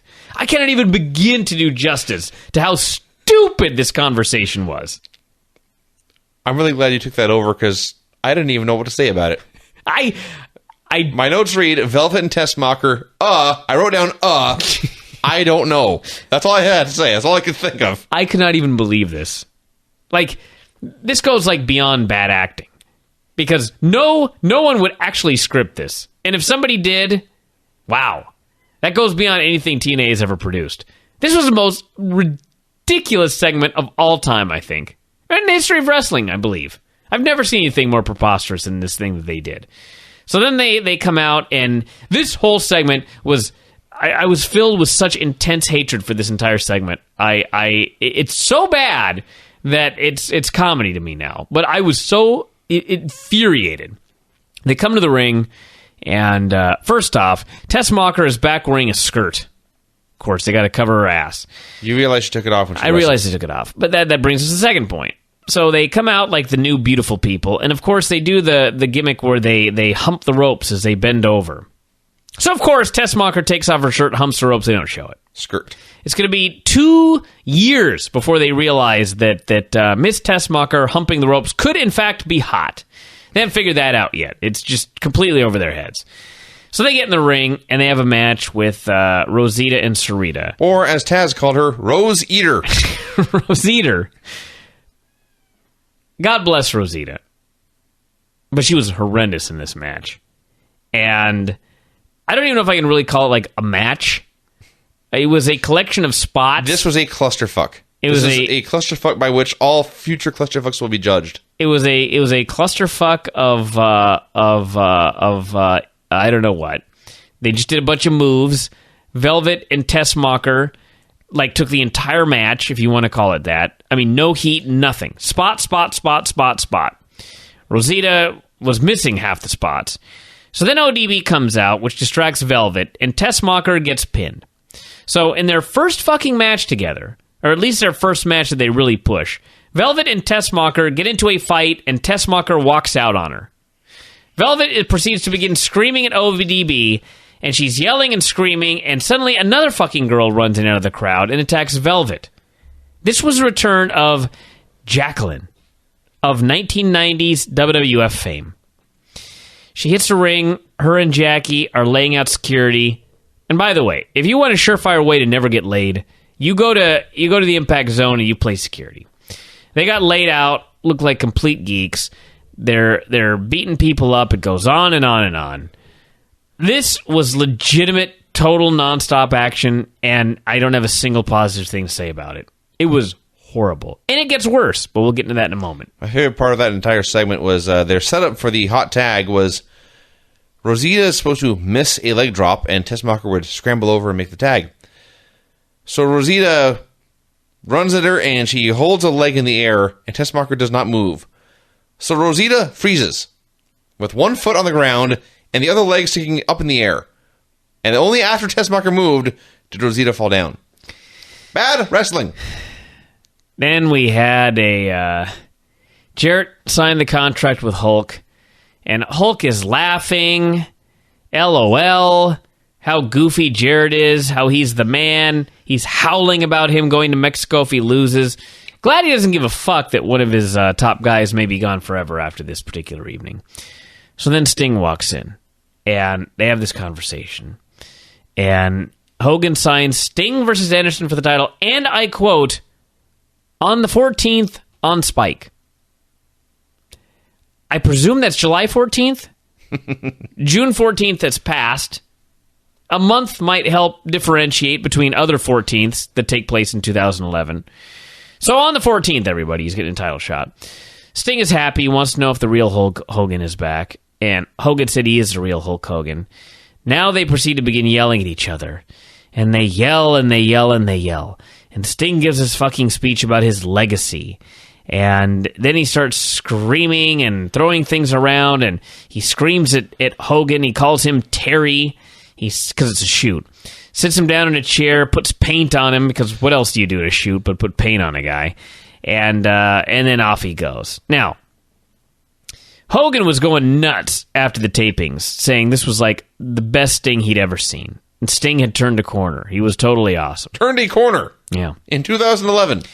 Now, granted, to be fair, Sting is doing some of the best work of his entire career in TNA.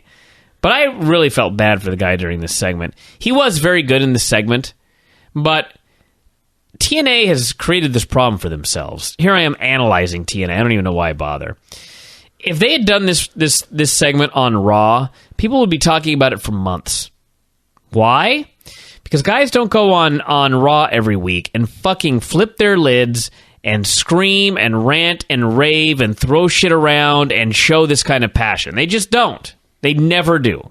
So if you'd put this segment on Raw, it would have meant something.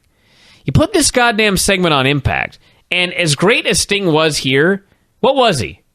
He was another guy yelling and screaming and ranting and raving and throwing shit around. He was one of, I swear to God, a dozen people on the show that did this exact same thing. So as great as he was, this meant nothing. And I really felt bad for the guy because, again, he is doing some great work here in TNA in the last 4 years. And you know what? No one's going to remember this in 10 years. If he goes to Cauliflower Alley in 2020, you think a single fucking person is going to come up to him and talk about the stuff that he did in TNA? Of course not. They're going to talk about his stuff in WCW. That's all they're going to talk about. Because this stuff means nothing. And no sooner should I speak, no sooner should I write these notes about how this doesn't mean a goddamn thing because all people do on this show is yell and scream. But they go from Sting yelling and screaming and ranting and raving to throwing shit around. They cut to backstage where ODB and Jacqueline are ranting and raving and screaming and throwing shit around. And they yell at the top of their lungs, and they say, and I quote, I heard dirty bitch, little whore, pootie tang, and skinny whore. All in this segment right here. And they find Velvet, they beat her up, another insufferable fucking brawl, screaming and yelling, and it gets pulled apart, and there you go. Just another group of people screaming on Impact. He interviewed Austin Aries backstage. He talked about how he won. He vowed to go undefeated through the tournament. Hated this. Oh, yeah. Not because of Austin Aries, mind you. Eric Young came storming in. When was the last time Eric Young was in a good segment? I can't remember one. 2006, I bet. Eric Young came in. He called out the interviewer, who after about a minute I realized was Jason Hervey, former star of the Wonder Years. They never mentioned this. Eric said something about, this is for Fred Savage, that's about all. That show was on when I was in junior high. Mm-hmm. Jason Hervey has done two things on camera in his life. The Wonder Years and Pee-wee's Big Adventure. Mm-hmm. These were 20 or more years ago. Mm-hmm. So, yes, we're all supposed to know who Jason Hervey is, why he's hanging out backstage. All you need to know is that Austin Aries on this show came across like a superstar, like the hottest new star in TNA. The place went nuts and chanted his name. He had a great match. He won. And 30 fucking minutes later, he's just another geek in just another comedy segment. Yeah. They ruin everything. Yes. They ruin everything they touch. It's the reverse Midas touch. Everything they touch turns to poop. It's amazing. So Jesus. yeah, Eric pinned Jason Hervey. The only thing I got out of this is that Jason Hervey is actually shorter than Austin Aries. Which flabbergasted me. Child stars never grow, I noticed. Apparently. Samoa Joe wrestled Rob Van Dam. I thought this was actually pretty fucking good. It was a hell of a lot better than Samoa Joe versus Crimson. Joe and Raw RVD are two guys where half the time I watch them, or more actually, I'd probably say about 80%, you watch them and you realize they don't give a fuck.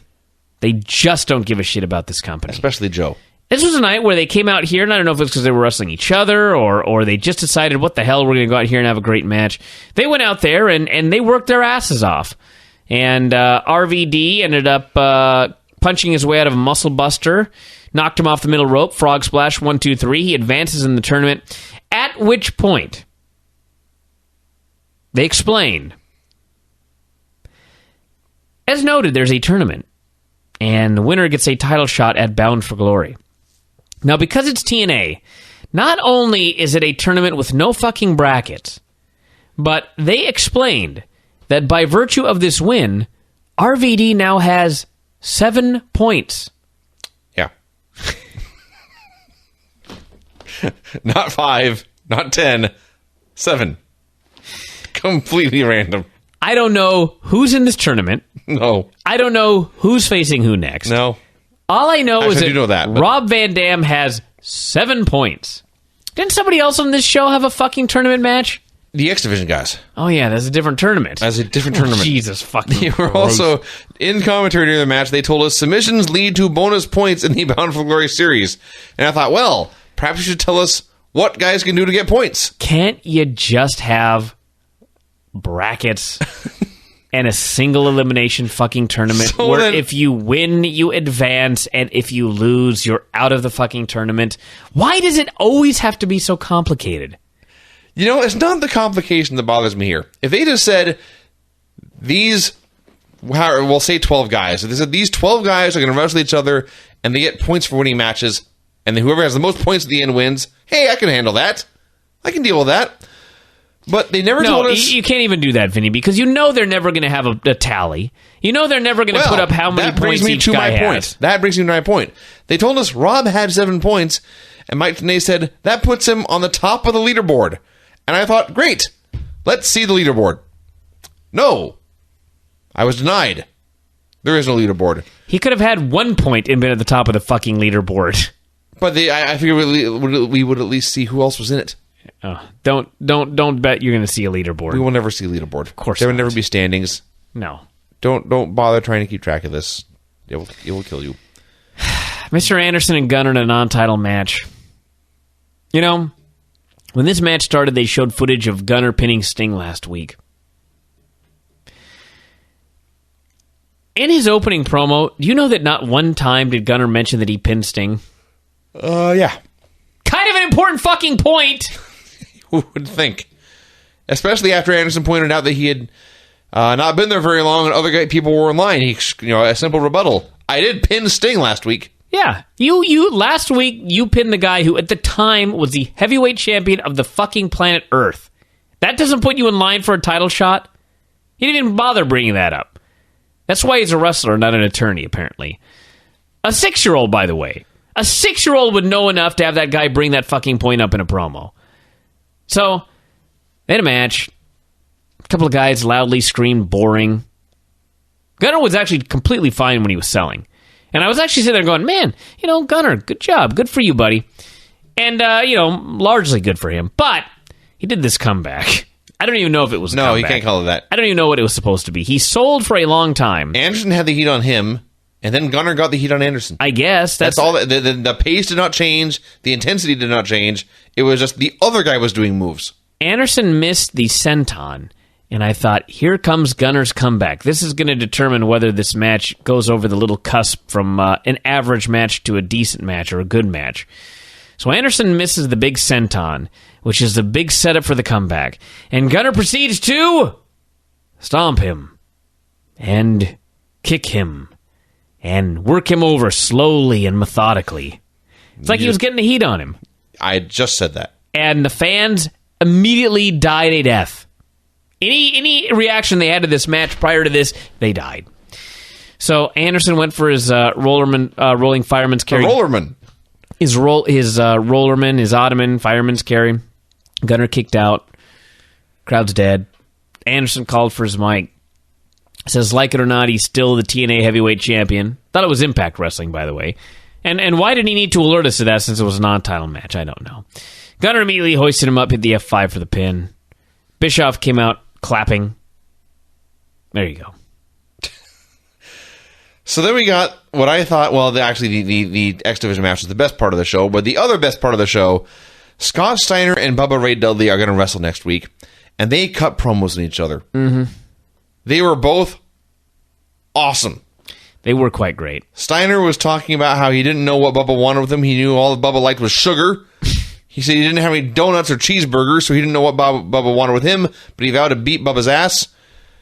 Then Bubba heard that Steiner wasn't taking him seriously. He said, I'm the one who crushed your trachea years ago. He vowed to beat Steiner and go through the tournament undefeated. And I've determined that more often than not, Bubba Ray is the best part of the show. Oh, yeah, he's awesome. Although he did lie about that. It was Apollo that nearly killed Scott Steiner, but made for a good story. Then we had Angle and Jarrett in the parking lot brawl. This actually, I'm not going to lie about this. As far as parking lot brawls go, this was one of the more realistic parking lot brawls in history. For a while, this was like the UWF Reborn. Yeah. And mainly because it was all Kurt Angle taking Jarrett to the ground and working him over. And I see that not just because that's what would happen, but because Kurt can also do that and make it look realistic. Well, all I'll say, he did all right, but Kurt Angle better not. Literally, it's a good thing he decided not to do MMA. because his jiu-jitsu sucked. He did take about an hour to put it on an armbar. And he did the worst armbar I've ever seen, and he did it so bad that Jeff Jarrett stacked him and escaped. Huh. Yeah. I realize this isn't real, but Jesus, this was just a horrendous attempt at an armbar. So then it stopped being real. Jeff started throwing him into cars. He went to walk away. Kurt said, no, you haven't won yet. So I guess that's how you won this, was the one guy said uncle, basically. And so Jeff went back. Kurt beat him up more, made him say adios, and the show ended. It was a brutal beating.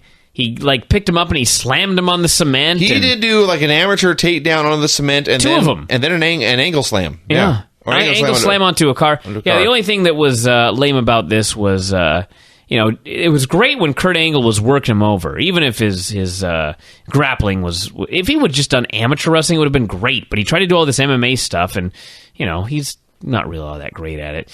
And then Jarrett, all of a sudden in the middle of it, starts doing Irish whips. Yeah. Irish whips. Well, what do you want Jeff Jarrett to do? I don't know, knees, elbows, something. Not an Irish whip. So he beats him up, and then Kurt makes a comeback. And after all of the MMA moves, after trying like a rear naked choke and putting in the hooks and trying an arm bar and trying all this and that, he finally wins by taking his shirt off and choking him out with his T-shirt. Yes. There is that. So anyway, apparently Jarrett's on his way to Mexico for the time being. And again, as far as parking lot brawls go, pretty goddamn great. I will say that. And that is why, in the end, a hit-and-miss show. Not a disaster. There was some good stuff on this show. Sting promo was good. The X Division match was good. This was good. The Joe RVD was good. Everything else was average to... and there were a couple things on the show that were absolutely goddamn horrible, horrendous. But we get that on every single episode, so... as long as you get some good stuff, that's, that's something to celebrate. If that's the word. All right, let's play the last song here and wrap up this awful show. Actually, this show was just like Impact. It was hit and miss. There was some good, there was some bad, and... what was good? Remind me. Well, the Impact review. I did a great job. I thought. No? I don't know. We may. I don't know. Every time I think actually we've done a lousy show, people go, "Oh, this show was great." They won't say that about this one, though. That's a guarantee. That is a guarantee. All right.